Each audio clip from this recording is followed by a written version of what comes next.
Hi friends, എല്ലാവർക്കും പുതിയൊരു വീഡിയോയിലേക്ക് സ്വാഗതം. വളരെ രുചിയുള്ള ഒരു തേങ്ങാപ്പാൽ ഒഴിച്ച ഐക്കൂറക്കറിയുടെ റെസിപ്പി ആയിട്ടാണ് വന്നിട്ടുള്ളത്. നമുക്ക് ദോശയുടെ കൂടെയും ചപ്പാത്തിയുടെ കൂടെ ഒക്കെ കഴിക്കാൻ പറ്റിയ ടേസ്റ്റി ആയിട്ടുള്ള ഐക്കൂറക്കറിയാണ്. അപ്പോൾ നമുക്ക് ഇതെങ്ങനെയാണ് ചെയ്യുന്നതെന്ന് കണ്ടു നോക്കാം. അതിന് വേണ്ടിയിട്ട് മൺചട്ടി ഒഴിച്ചിട്ടുണ്ട് സ്റ്റൗവിലേക്ക്. അതിലേക്ക് 2 ടീസ്പൂൺ വെളിച്ചെണ്ണ ഒഴിച്ച് കൊടുത്തിട്ടുണ്ട്. എണ്ണ ഒന്ന് നന്നായി ചൂടായി വരുമ്പോൾ അതിലേക്ക് ഒരു 1/4 ടീസ്പൂൺ ഉലുവ ഇട്ട് കൊടുത്തു.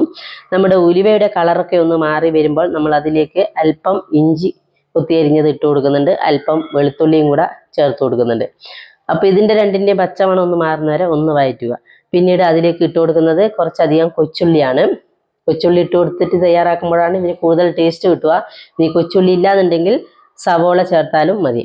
അപ്പോൾ നമ്മുടെ കൊച്ചുള്ളിയൊക്കെ ഒന്ന് നന്നായിട്ട് വഴണ്ടി വന്നിട്ടുണ്ട്. അതിലേക്ക് ചെറിയ 2 പഴുത്ത തക്കാളി കട്ട് ചെയ്തും കൂടി ഇട്ട് കൊടുക്കുന്നുണ്ട്. പഴുത്ത തക്കാളി ആണെങ്കിൽ ഒന്നുകൂടി നല്ലതാണ്. നമ്മൾ പഴുക്കാത്ത തക്കാളി ആണെങ്കിൽ പുളിപ്പ് കൂടും. അതുകൊണ്ട് പഴുത്ത തക്കാളി തന്നെ എടുക്കാൻ ശ്രദ്ധിക്കുക. അതിലേക്ക് അല്പം ഉപ്പും കൂടി ഇട്ട് കൊടുക്കുന്നുണ്ട്. ഇതും കൂടി ഇട്ട് കൊടുത്ത് ഒന്ന് നന്നായിട്ട് നമ്മൾ തക്കാളി ഒന്ന് കുക്കായി വരണം.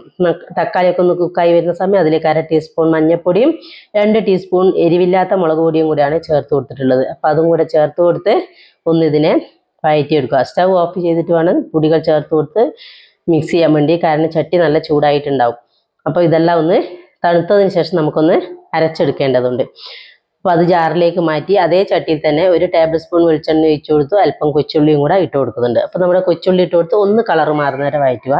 അതിലേക്ക് 2 പച്ചമുളക് കട്ട് ചെയ്ത് ഇട്ട് കൊടുക്കുക. അതിലേക്ക് അല്പം കറിവേപ്പും കൂടി ഇട്ട് കൊടുക്കുക. ഇതിനെ ഒന്ന് നന്നായിട്ട് വഴറ്റിയെടുക്കുക. നമ്മൾ പച്ചമുളകൊക്കെ ഒന്ന് വഴണ്ടി വരുന്ന സമയം നമ്മൾ അതിലേക്ക് അരപ്പ് ഒഴിച്ചു കൊടുക്കുക. നമ്മളെ അരച്ച് വെച്ച അരപ്പും കൂടെ ഒഴിച്ചു കൊടുത്ത് നമ്മുടെ ജാറിൽ അല്പം വെള്ളം കൂടെ ചേർത്ത് അതും കൂടെ ഒഴിച്ചു കൊടുക്കുക. നമുക്ക് എത്രത്തോളം ഗ്രേവി വേണോ അതിനനുസരിച്ച് നമുക്ക് വെള്ളം ചേർത്ത് കൊടുക്കാവുന്നതാണ്. അധികം ഗ്രേവി വേണ്ടാന്നുണ്ടെങ്കിൽ അല്പം വെള്ളം ചേർത്ത് കൊടുത്താൽ മതി. പിന്നീട് നമ്മൾ നേരത്തെ കുതിർത്ത് വെച്ചിട്ടുണ്ടായിരുന്നു കുടംപുളി, അതും കൂടെ ചേർത്ത് കൊടുക്കുക. അപ്പോൾ അതും കൂടെ ചേർത്ത് കൊടുത്ത് ഒന്ന് നന്നായിട്ട് മിക്സ് ചെയ്ത് വെക്കുക. ഒന്ന് നന്നായിട്ട് തിളച്ച് വരണം. തിളച്ച് വരുന്ന സമയത്തേക്ക് ഞാൻ നേരത്തെ തന്നെ ഐക്കുറയിൽ ഉപ്പും മഞ്ഞളും മുളകും പുരട്ടി വെച്ചിട്ടുണ്ടായിരുന്നു. അതും കൂടെ ഇട്ട് കൊടുക്കുക. അപ്പോൾ ഇതും കൂടി ഇട്ട് കൊടുത്ത് ഒന്ന് നന്നായിട്ട് നമ്മളെ മീനൊന്ന് കുക്കായി വരണം. അപ്പോൾ അതുവരെ ഒന്ന് തിളപ്പിക്കാൻ വേണ്ടി വെക്കുക. ഒന്ന് ജസ്റ്റ് ഒന്ന് ഇളക്കി കൊടുക്കുക. ഒരുപാട് തവണ കയ്യിലിട്ട് ഇളക്കി കൊടുക്കരുത്. അപ്പോൾ ഇതൊന്ന് ഇളക്കി വെച്ച് നമ്മളൊന്ന് തിളപ്പിച്ചെടുക്കും. അപ്പോൾ നമ്മളെ ഇതൊക്കെ ഒന്ന് നന്നായി തിളച്ച് വരുന്നവരെ വെച്ച് കൊടുക്കുക സ്റ്റൗ തന്നെ. അപ്പോൾ അതിലേക്ക് അല്പം ഉപ്പും കൂടെ ഇട്ട് കൊടുക്കുന്നുണ്ട്. അപ്പോൾ നമ്മളെ മീനൊക്കെ നന്നായി കുക്കായി വന്നിട്ടുണ്ട്. അതിലേക്ക് ലാസ്റ്റ് നമ്മൾ തേങ്ങാപ്പാലാണ് ഒഴിച്ചു കൊടുക്കുന്നത്.